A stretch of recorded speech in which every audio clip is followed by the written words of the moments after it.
Welcome to CMOs Without Borders. I'm Joel Crampton. I help financial advisors, RIAs, and wealth managers replace scattered marketing with strategic systems that boost AUM and production volume. I'm Mandy MacPhee. I am a fractional chief marketing officer and work with founders who are doing too much and need someone to turn their scattered marketing into a system that actually drives results. Welcome back to CMOs Without Borders. We're doing another special feature episode this week and flipping the tables. So my guest this week is the co-host of CMOs Without Borders, Mandy MacPhee, and she'll be talking about her new book, The Work That Holds You. I have a copy right here, and unfortunately it's not autographed because you live all the way in Canada, so I can't go get it, so I might mail it to you, have you sign it, and then send it back to me. Forget when you come in August. Oh, that's true. Yeah. Well, the value goes up tremendously on eBay if the author signs the work. So I'll have you sign it, and then I'll put it on eBay, and then retire. Excellent. Millionaire. Love Yeah, it. yeah, Cool. yeah. So again, last week we went to my book, so it's great to return the favor and interview you.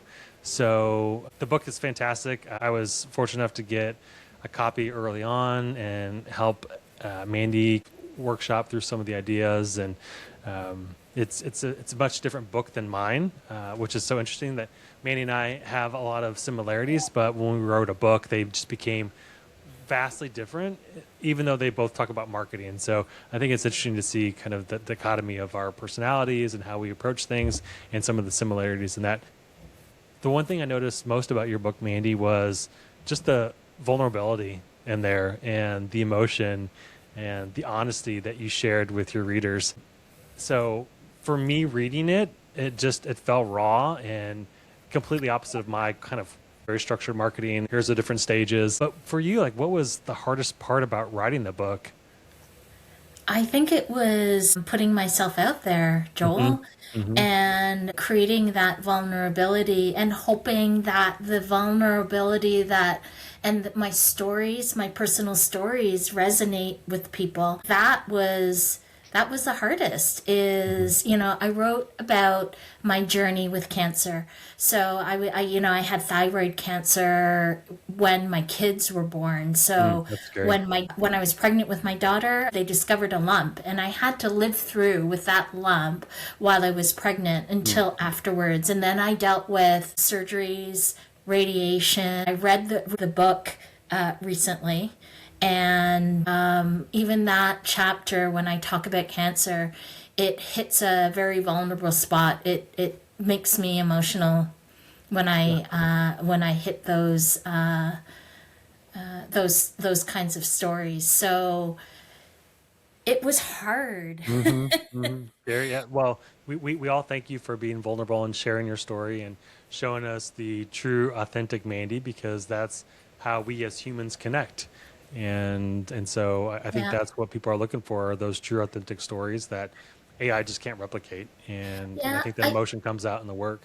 I do think that with the stories I've shared and the book is really about understanding who you are and understanding what's shaped you in your life and how it's shaped you to become the leader that founders need to be. Understanding what's shaped you and the patterns that you have because of stories like cancer, like vulnerable stories as you grow up. It creates a lasting impression that you don't necessarily realize that creates and shapes what you are as a leader.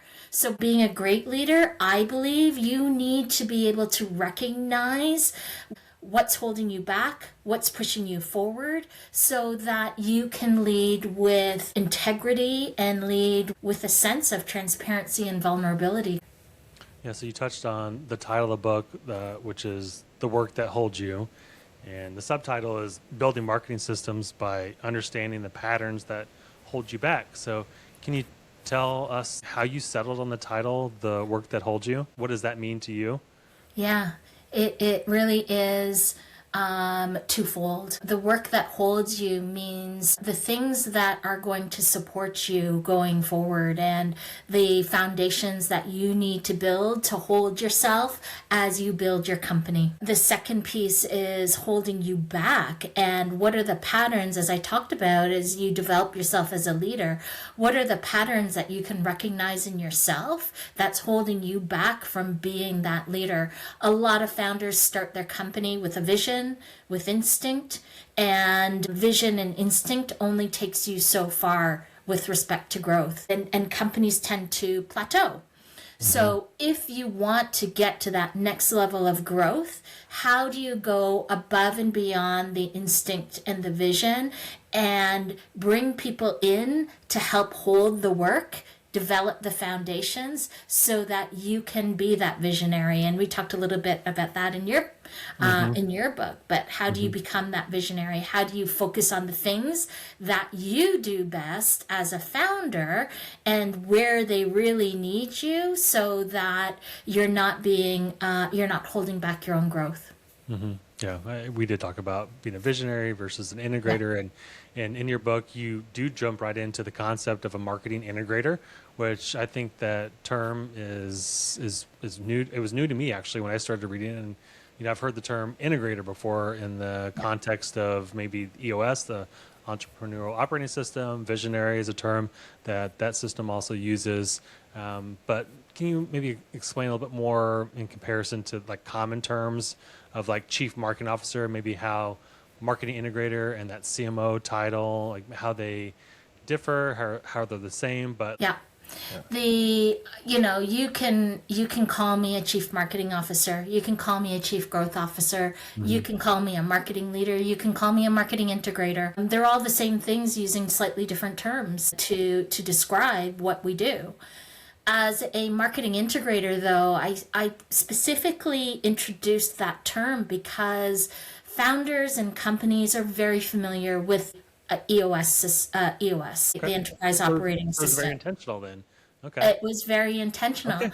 We do very similar things. When you take a look at EOS and the operating system with EOS is all about building that foundation, and you're bringing in an integrator to help build that foundation and ensure that the company lands on stable ground all the time. Well, as a marketing integrator, we're doing the exact same thing with marketing systems. We're helping you build the foundation, build the marketing systems to allow the company to grow.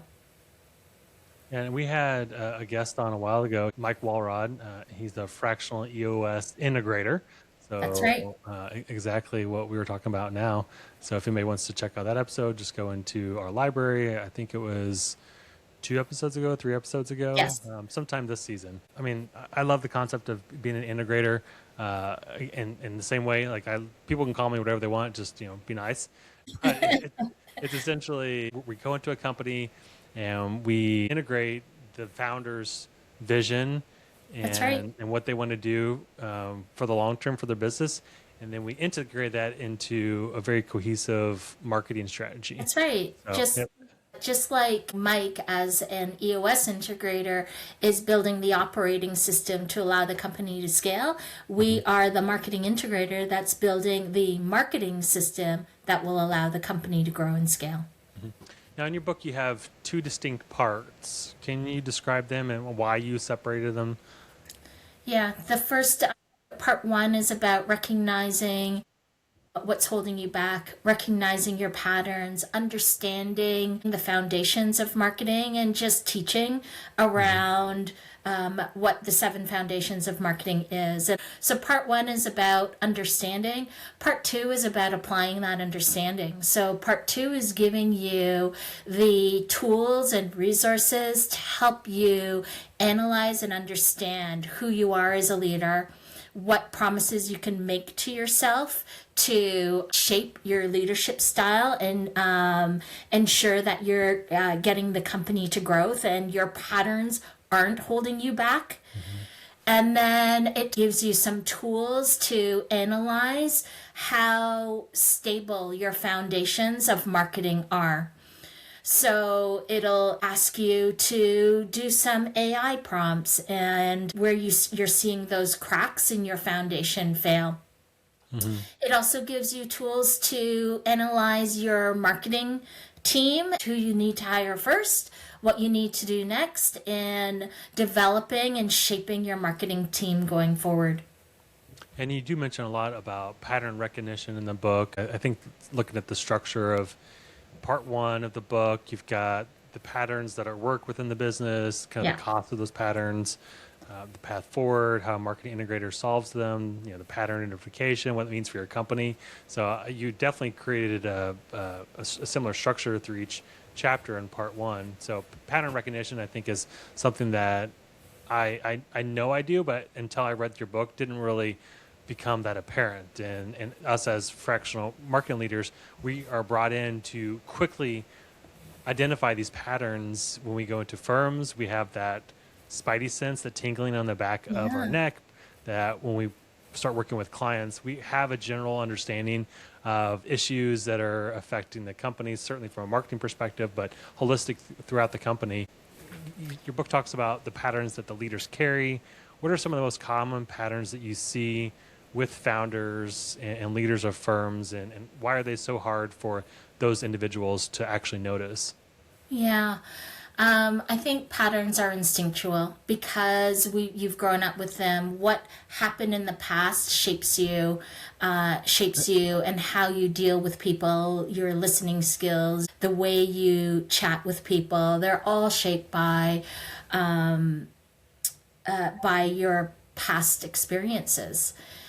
When you take a look at the patterns, because they're instinctual, you don't necessarily recognize them in yourselves. So as you take a look and you read through the first part of the book, I'm hoping that people will recognize their patterns in the book and then see it from a second set of eyes. As marketing integrators or CMOs, when we go into companies, that second set of eyes is so important. When we listen to the founder, when we listen to the CEO, it's getting another view into the company that the founder or CEO might not have seen. So it is being able to get that second set going in.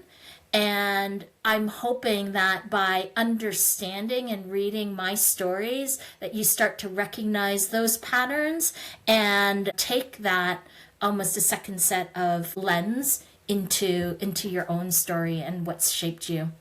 Yeah, I think that outside perspective is so valuable. I think that's why Yeah. so many firms bring in consultants, just because the people that they bring in have no ties to the company. They're indifferent. They're a neutral third party, essentially. They're not an employee of the firm, so they're not worried about personality conflicts as much. Like, they just Right. come in, they do the work. And so we certainly differentiate ourselves from consultants. We actually stick around and make sure that work gets implemented. Some of the biggest patterns I'm seeing is, especially when it comes to marketing, a lot of founders build the company around their own personality, around their own persona. They've developed a vision for their company. They saw a gap in the market somewhere. And what happens is, because they saw that gap, they'll build their brand and their messaging around who they are and what has shaped them. So when you look at the first foundation of market understanding, that's around reshaping the thinking and ensuring that founders who have built a system around them as the persona are now looking outwards and building the system around who they actually need to serve and what their ideal client profile looks like. Yeah, I think the graphic on the front of your book, the arms showing, I think a lot of founders put themselves right here in the middle, and the company grows around them.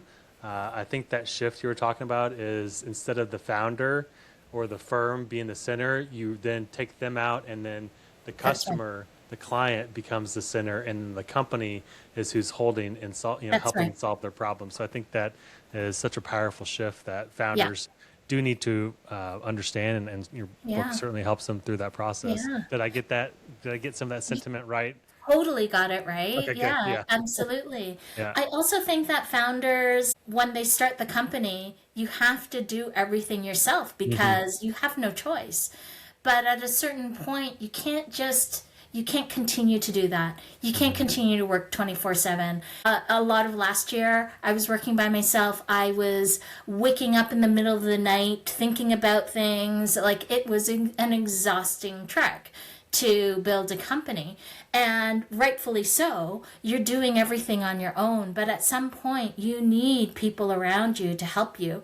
But what happens when you bring in that marketing integrator or you bring someone in to help you build and grow the company? A lot of founders don't necessarily let go right away. Hmm. They'll hold on to the details. They'll hold on to every decision that needs to be made. And what happens when you hold on to every decision that's being made is that you become that bottleneck. Hmm. Yeah. So a lot of founders need to recognize that, hey, I can't do that by myself anymore. Who do I bring in to make the decisions for me? And how do I build the system around me so that everybody can be accountable for the decisions and we're all moving in the same direction? And I think that's why the EOS system helps so much because I think so often firms do fall back into those old patterns that even if you've got a full team who's fully capable of making decisions and probably knows their specific job function much more, much more deeply than the founder does, those decisions keep routing back to the founder. And that founder continues to be that bottleneck, even though he or she has told people that's not my role anymore. I'm trying to pull out, but there's that internal culture where people are just either unsure or afraid to make decisions on their Yeah. own. Can you kind of unpack a little bit of how founders are still holding on to the business even though they're outwardly saying that they're not? Yeah, there is a case study in the book around a founder who really could not let go because they'd been so heavily involved in the company for a few years, helping build that company, and it's their baby. It's like letting your child out into the world. And that's I've got kids that are grown now. Joel, you've got, teenagers. We all Hmm. know that feeling of, oh my God, how scary is it to let them go and experience the world on its own, and let them be independent? I think that when you take a look at the case study, we're seeing that founder specifically just could not, would hear the strategy, listen to the team, and then mark up every single document every single Hmm. time. So they would end up saying, oh, yeah, what you're saying makes sense. But then when it came time to looking at the ads, they were changing ad copy. They were reframing a thought leader piece. They were re editing stuff because they didn't like it. Hmm. Right? And there's a distinction. There's a distinction between you not liking something and you building towards a specific customer. Hmm. So, what I mean by that, because you're like, I don't know, I understand by your face. No, What I'm, I I'm mean, just I'm just thinking back y- about all the times where I've been guilty of that exact same thing. Leading yeah, the marketing team and trying to empower my team members to do things without me, and yet still having some of that control freakiness about myself that I want yeah, to make sure I yeah, look at things and mark things yeah, up. And so yeah, I definitely have that feeling. And now that I'm running my own business, I don't know if it's even more exasperated, but I think that demon is still totally. lurking. So that's the look on my face. Oh yeah, totally. I do the same. I've done the same thing to my teams, and I'm Yeah. totally guilty of it, Yeah. right? But it's about recognizing Hmm. that you're doing it Recognizing the first, right? patterns, right? Yeah. Recognition Yeah. is the Yeah. first step to Sure. solving the problem. Hmm. So it's recognizing that, hey, like, am I marking this up because I don't like it, or am I marking it up because it doesn't fit my ideal customer? Hmm. So you have to consistently and constantly ask yourself that question. And as founders, what I found with this specific case study is that he kept reverting back to I don't like it. Not it doesn't fit the persona. It was I don't like it. So when they started recognizing the pattern, he started asking better questions instead of saying I don't like it and you need to change this copy from X to Y. He was saying, I don't like it, but does it fit the persona? And if it does fit our, who we're targeting, why it fits. Yeah, I think keeping the customer or client in your mind and trying to be empathetic, step into their shoes, look at the different marketing material or messaging That's right. from their lens, and figuring out how does that actually show up in them, psychologically, what kind of emotion do they have around those words or colors or pictures. And I know a lot of founders that I've worked with have very strong opinions on colors and imagery. Everyone has their own preference. And we can use data certainly to figure out which image performs better than the other. And I think that's how some ways that we can convince founders to take a different approach by just kind of showing them the hard data. That's right. And it is about showing them the hard data. It's also about, and as I said before, about recognizing where you're stepping over and recognizing that you don't need to be in the day-to-day operations anymore. You can let it go. And that alone, by having foundations and systems and documented processes in place, that will allow you to take that step back as a founder and have the confidence to do that because everything's documented. Training on employees all happen consistently. Onboarding is easy, and scripting is super easy. Everybody will carry the same message if you've got everything documented. Document's key. I mean, it's kind of the hit by a bus theory. If you get hit by a bus, I mean, especially as a founder, if you don't build a business that can't survive without you, then you've just built yourself a paycheck, I think is the saying. So you're trying to grow beyond just you as that central figure within the company and building systems that scale. Yeah. What we do as a marketing integrator or as a chief marketing officer, it's not sexy. We're not building the ads. We're building the foundation and the systems to get to the sexy part. You can't get to those sexy ads and the viral ad campaigns and everything else without building those systems first. So, Mandy, what is the biggest misconception founders have about building systems that holds the work? They can actually hold the work. I don't know if it's a misconception versus a misunderstanding of what's going to hold the work. I think that founders often want to jump to execution very quickly, and they want to do everything. I've got founders, and I've talked to founders and had clients that just wanted to do everything all at once, all in a silo, and building SEM over here or paid media over here, and then doing thought leadership, and then doing a lead gen campaign for 2 weeks at a time in a campaign way. I think there's a misunderstanding that those siloed approaches are going to get you further. It really feels like you are doing something all the time. Execution, just, for founders and people like us who are all go, go, go, get the money, get the business, get it in. Execution seems like the logical thing to do. Do it fast, do it in a hurry, do it quickly. But execution fails without that strong strategy behind it and that system behind it, because you need a North Star to get you to where you want to go. So I think there's a misunderstanding that when it comes to marketing and the work that holds you, that you can just execute and get results very quickly without doing the hard work of understanding first.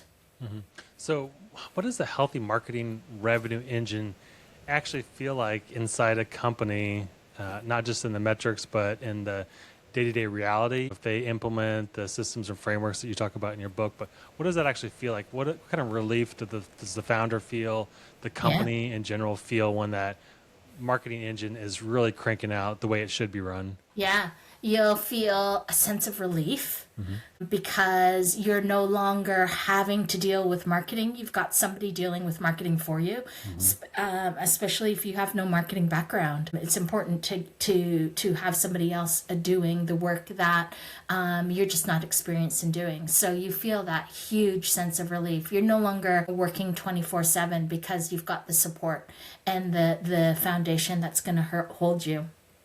You start to feel the revenue coming in. Your employees, from an employee standpoint, the culture and the value that your employees bring in is much higher because your employees are able to make their own decisions. They're not having to go to you every step of the way. So there's a higher employee satisfaction that happens within your organization from a culture perspective. You start to see revenue and you start to see growth and you start to see the company really thriving. People start to share consistent messaging across the organization. You're not going to see a different story coming out of the salesperson's mouth versus the founder versus what you see in marketing. So you're going to start to see that consistent messaging that you are happy with, not just that your clients are happy with, but that as a founder that you're happy with, because we work directly with the founder. We're bringing their vision to life. We are helping them get that message out into market. There's a satisfaction when founders hear their story repeated over and over again, the way they want it to be repeated. Yeah, I think that intangible relief that founders feel, other team members feel when they bring in that marketing integrator, that marketing leadership that's been missing for so long, is something that it's certainly hard to tabulate. It does have a measurable impact. I've also seen that relief show up in the founders that I've helped because they take that half off of their head. They're wearing lots of hats, and so just taking that one hat off just is an immediate relief for them, that they know somebody is waking up every day trying to figure out how to build their business from a marketing perspective. All the headache and hassle of working with compliance and tracking all the different campaigns is an immediate relief. And then from the team member's perspective, if you've got somebody that's on the marketing team, maybe a marketing coordinator who's reporting directly to the president or the founder of the company, there's a lot of power dynamic that marketing coordinator doesn't have to push back on the founder and say, no, I think this should be done differently. So by bringing in that layer of strategic leadership from, like, you are coming to a company, there's an immediate relief from that marketing coordinator, just to know that there's somebody who speaks their language, but also speaks executive language. And then another way is, if these firms are working with marketing agencies, which, I love marketing agencies. They do a lot of great work, especially from a tactical implementation standpoint. But those project managers, those account managers at those agencies love when we come in because we speak both of their languages as well. A lot of times those, project managers, account managers at those agencies have those meetings once a month with presidents and founders, and then they give their presentation, and then they can just see their eyes glazed over because they're just speaking marketing speak, and there's just a disconnect. I think that immediate relief is so intangible, but is so valuable in that relationship. So valuable. Companies that are the most successful are the ones that have a high culture index and a high employee satisfaction. And that comes first from the founder, the CEO who's leading the company and driving that culture and that understanding. Can't drive that if your employees are unsatisfied, and unsatisfaction comes from lack of accountability from employees. I loved what you said about the marketing coordinator and the fact that there is that power dynamic.